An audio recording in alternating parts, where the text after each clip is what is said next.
Welcome to the Malayalam audio book channel the thrilling voices. അർദ്ധരാത്രിയിൽ ഇരുട്ടിനെ ഭയന്നുറങ്ങുന്ന ലോകത്തെ ഭീതിയോടെ ഉണർത്തുന്ന ഒരു പേര്, രക്തം കുടിക്കുന്ന ഭീകരതയുടെ രാജാവ്. അതെ, അവൻ ഡ്രാക്കുള. പോകാനുള്ള വണ്ടിയിൽ എനിക്ക് സൗകര്യപ്രദമായ ഒരു സീറ്റ് തരപ്പെടുത്തി തരണമെന്ന് ആ ഹോട്ടലുടമയോട് പ്രഭു നിർദ്ദേശിച്ചിരുന്നതായി ഞാൻ ഊഹിച്ചു. എന്നോട് ഹോട്ടലുടമ അധികമൊന്നും പറയാൻ കൂട്ടാക്കിയില്ല. ഞാൻ ഓരോന്ന് ചോദിക്കുമ്പോൾ എന്റെ ജർമ്മൻ ഭാഷ മനസ്സിലാകാത്തതുപോലെ അയാൾ നടിക്കുന്നു. തൊട്ട് മുമ്പ് വരെ എന്നോട് സംസാരിച്ച ആളാണ്. അയാളുടെ ഇപ്പോഴത്തെ ഈ മൗനത്തിന് കാരണം എന്താവോ? അയാളും ഭാര്യയും ചേർന്നാണ് ഹോട്ടൽ നടത്തുന്നത്. അവർ ഇരുവരും കത്ത് തന്ന ശേഷം ആകെ ഭയന്നതുപോലെയാണ് നിൽപ്പ്. കത്തിനൊപ്പം പണം അയച്ചിരുന്നെന്നും വേറൊന്നും എന്നോട് ചോദിക്കരുതെന്നും എനിക്കൊന്നും അറിയില്ല എന്നും അയാൾ പിറുപിറുത്തു. ഡ്രാക്കുള പ്രഭുവിനെയും അയാളുടെ മാളികയും ഒക്കെ അറിയാമെന്ന് ഞാൻ ചോദിച്ചപ്പോൾ അവർ കുരിശു വരച്ച് ഒന്നും അറിയാത്തവരെ പോലെ മിണ്ടാതെ നിന്നു. എനിക്കാണെങ്കിൽ മനസ്സിൽ നിറയെ അസ്വസ്ഥത കയറിക്കൂടി.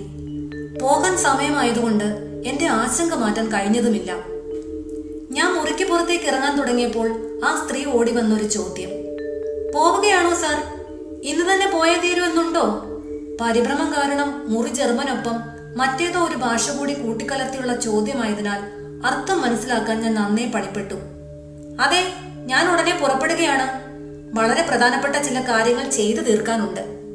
അപ്പോൾ അവർ ചോദിച്ചു, ഇന്ന് തീയതി എത്രയെന്നറിയുമോ? മെയ് 4. ഞാൻ മറുപടി പറഞ്ഞു.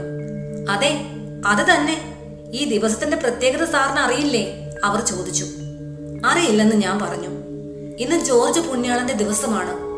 ലോകത്തുള്ള സകല പിശാചുക്കളും ഇന്ന് അർദ്ധരാത്രിയിൽ ഈ ഭൂമിയിൽ ഇറങ്ങും. ഇതൊന്നും അറിയാതെ നിങ്ങൾ എങ്ങോട്ടാണ് പോകുന്നത്? എവിടേക്കാണ് പോകുന്നത്? അവർ പരിഭ്രമത്തോടെ ചോദിച്ചു. അവരെ ആശ്വസിപ്പിക്കാൻ ഞാൻ പരമാവധി ശ്രമിച്ചു. ഫലമുണ്ടായില്ല. ഇന്നിനി യാത്രയ്ക്ക് പോകരുതെന്നും 1-2 ദിവസം കഴിഞ്ഞ് പോയാൽ മതിയെന്നുമൊക്കെ അവർ കേണപേക്ഷിച്ചു. എനിക്കിതൊക്കെ ഒരു പരിഹാസ്യമായി തോന്നി. എങ്കിലും ഒരു വല്ലായ്മ എന്നെ പിടികൂടി. പക്ഷേ അപരിചിതയായ ഈ സ്ത്രീ പറയുന്നത് കേട്ട് ഞാൻ എന്റെ കൃത്യനിർവഹണത്തിൽ നിന്നും പിന്മാറുന്നത് ശരിയല്ല. അവരോട് പോകാതെ നിർവാഹമില്ല എന്നും മുന്നറിയിപ്പ് തന്നതിന് നന്ദിയും പറഞ്ഞു. കണ്ണീരൊപ്പി അവർ തന്റെ കഴുത്തിൽ കിടന്ന കുരിശുമാല എടുത്ത് എനിക്ക് നേരെ നീട്ടി.